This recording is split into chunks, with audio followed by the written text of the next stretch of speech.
For your kind corporation, thank you, मिला था आपसे। हाँ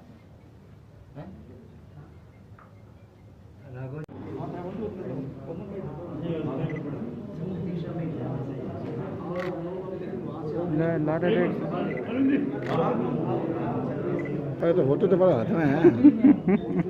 नहीं क्यों ला रहे, सब तो उसके खड़ा हो गया है। कितना गंदा फोटो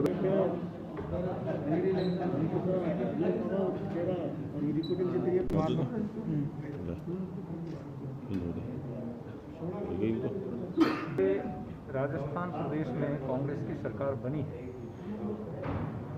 उसी दिन से कांग्रेस में आपस में खींचातान शुरू हुआ और उस खींचातान के फलस्वरूप अशोक गहलोत का अपने किसी मंत्री विधायक पर विश्वास नहीं रहा, खुद गृह मंत्रालय को लिए बैठे हैं और उसका परिणाम ये हुआ कि इन पौने दो साल के अंदर राजस्थान में 4 लाख से 60,000 के आसपास केस दर्ज हो गए।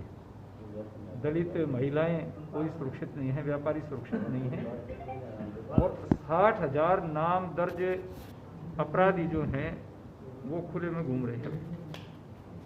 ये परिस्थितियां पैदा हुई हैं। बीकानेर जैसा शहर जो शांत शहर है, उस शहर के अंदर एक सप्ताह के भीतर 4-5 ऐसी घटनाएं घटित हुई हैं। ये मोहन जी बैठे हैं मेरे साथ में, इनको थ्रेटिंग दी जा रही है, आज भी थ्रेटिंग दी जा रही है।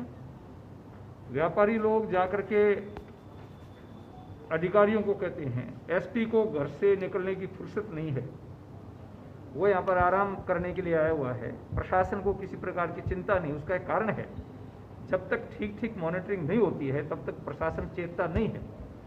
उनको कहने के बावजूद भी एक दिन में 3 घटनाएं घटित हुई और सायंकाल एक नौजवान की हत्या कर दी गई। ये परिस्थिति बीकानेर शहर की बनी हुई है।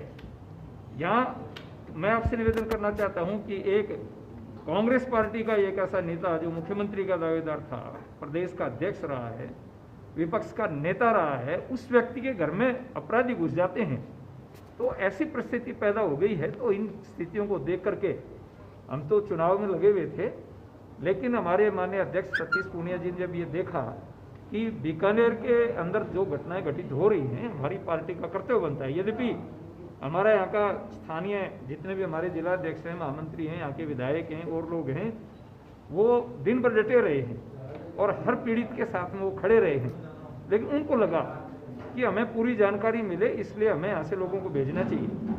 मुझे माननीय अविनेश जी को, जो हमारे रतनगढ़ से विधायक हैं, हमारे पूर्व विधायक गोवर्धन जी वर्मा को अध्यक्ष जी ने कहा कि आप तुरंत जाइए, और हम बीच में छोड़ करके 2 बजे चले हैं और हम 6 बजे आज आपके बीच में बैठे हैं। कारण यही मैं बताना चाहता हूँ आपको कि भारतीय जनता पार्टी ये चाहती है कि किसी भी पीड़ित को न्याय मिलना चाहिए और पुलिस से अपराधियों के खिलाफ त्वरित कार्रवाई करे।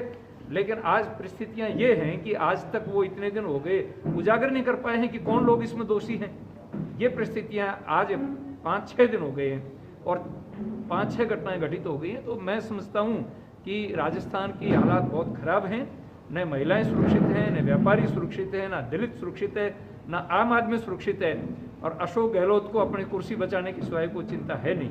तो भारतीय जनता पार्टी इन घटनाओं की घोर निंदा करती है और एक नौजवान बेचारा जो अगरबत्ती का काम करता था, धंधा करता था, सामान्य परिवार का व्यक्ति है, उसके प्रति मैं मेरी पार्टी की ओर से दुख व्यक्त करता हूँ, सांत्वना व्यक्त करता हूँ, उसकी आत्मा की सदगति की कामना करता हूँ। लेकिन मैं यहाँ की कांग्रेस सरकार और यहाँ के प्रशासन को कहना चाहता हूँ कि यदि ठीक जल्दी से जल्दी शीघ्र अपराधियों को गिरफ्तार नहीं किया गया तो भारतीय जनता पार्टी चुप बैठने वाली नहीं है।